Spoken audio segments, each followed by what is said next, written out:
My name is Peter Goetje. I'm a director of the Nordic Cochrane Center in Copenhagen and professor of research design and analysis at the University of Copenhagen. 2 years ago, I found out that our prescription drugs are the third leading cause of death after heart disease and cancer. Our drugs kill around 200,000 people in America every year, and half of these people die while they do what their doctors told them. So they die because of the side effects. The other half die because of errors. And it's often the doctors that make the errors, because any drug may come with 20, 30 or 40 warnings, contraindications, precautions and so on. No doctor in the world knows about all this. So they give patients drugs that they should not have given them, that interact dangerously with other drugs or food items or so on. And then the patients die. That's the other half. So the other thing I found out 2 years ago was that much of what the drug industry does fulfills the criteria for organized crime in US law. And they behave in many ways like the mafia does.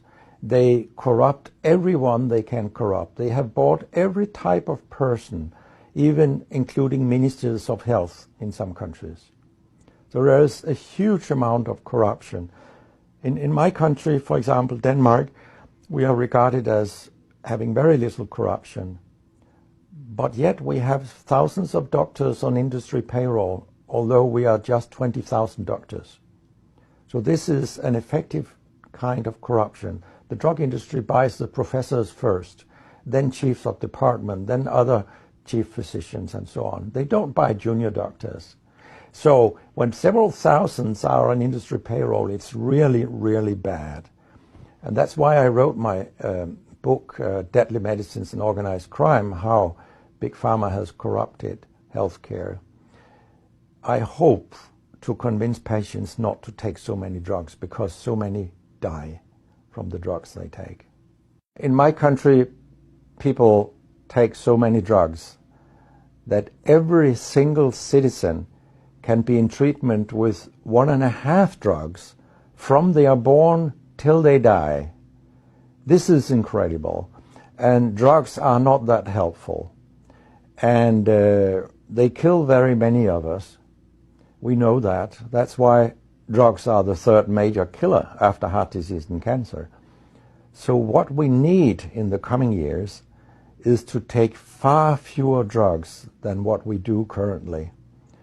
If we did that and we were careful, then we could live longer and live better lives.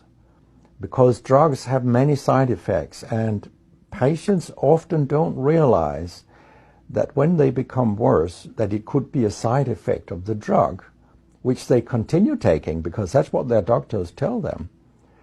So when I was a specialist in internal medicine, what I very often did was that I stopped a lot of drugs, particularly in elderly people, and it's quite revealing to see a bedridden elderly person come into your ward, and when you stop the drugs, I mean, that person becomes many years younger.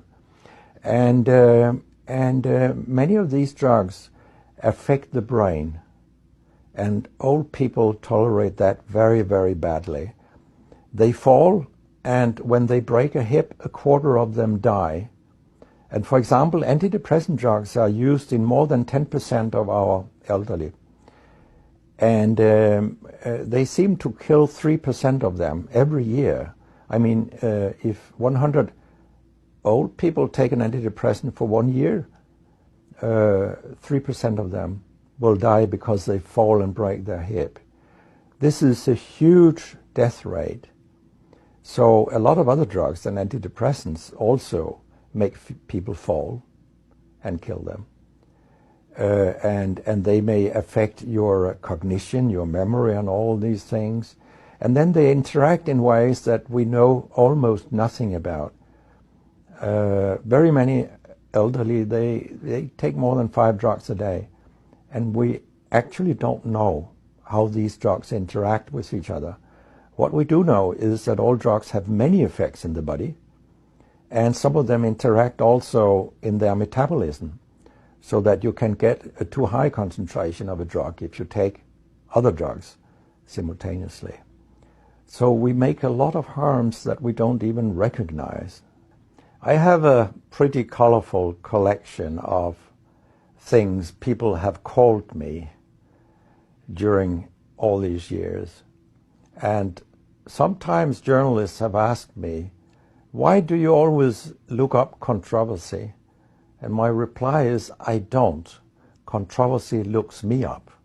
Because it's not popular to tell the truth in healthcare. You will get a lot of enemies, because a lot of people make money on false premises, doctors and industry alike. And our drug regulators and our politicians, they are on board on this wagon. So very few people are independent of money in healthcare. And of course, I have attacked a lot of holy cows during my career, and people have screamed loudly.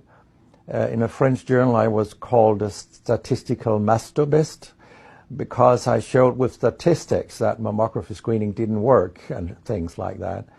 And I was even accused of scientific misconduct by the Association of the Danish Pharmaceutical Industry, which was completely ludicrous.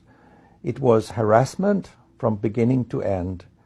They came with vague arguments that we cannot recognize the conclusions in your study, and they could have come up with numbers and said, these numbers are wrong. They didn't do anything. It was only harassment. It lasted 18 months, I think, the whole thing.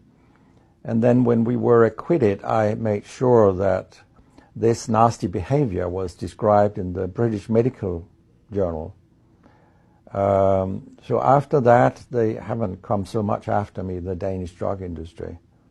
And when my book about organized crime came out, they just lied about it, as they always do, that my examples were old, they went back 90 years and so on. But, you know, where I demonstrate that what the 10 biggest companies do is organized crime, these examples, they were from within the last 10 to 15 years. That's not old examples. And the crimes have increased because when crime pays, you will have more crime. That's how capitalism works.